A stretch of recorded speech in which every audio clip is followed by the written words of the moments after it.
Olá, meu nome é Diobert e você está ouvindo o Nada Reservado.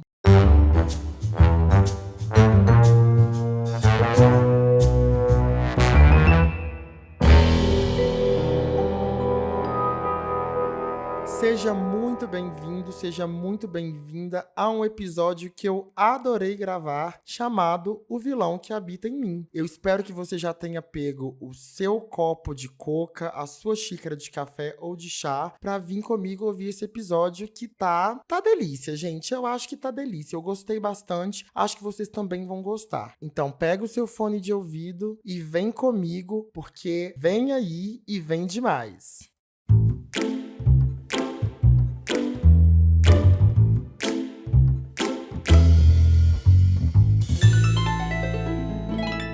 Na semana passada, meu amigo Alan compartilhou um vídeo bem legal em um grupo em que estamos eu e mais 3 serpentes que eu amo. Alan é uma dessas serpentes, obviamente, mas o ponto aqui não é esse. Nesse vídeo que ele compartilhou, basicamente um cara que eu não vou lembrar o nome agora, falava sobre como era importante a gente entender que em algum momento a gente seria vilão na história de alguém. O raciocínio por trás dessa afirmação era de que muitas vezes a gente ia tomar decisões baseadas nas nossas necessidades e no que a gente acredita, e às vezes até no que a gente acha que vai ser melhor para aquela pessoa, mas ela não vai ler isso necessariamente de uma maneira boa. E ela vai transformar essa ação em algo muito ruim. Ela vai perceber nisso uma tentativa da gente romper com a ideia de felicidade dela, ou com a lealdade, ou enfim, coisas que as pessoas criam na cabeça e a maneira como elas interpretam os fatos. Então, sim, em algum momento, para alguém ou para várias pessoas, nós seremos vilões. E esse vídeo me pegou de uma maneira meio inesperada,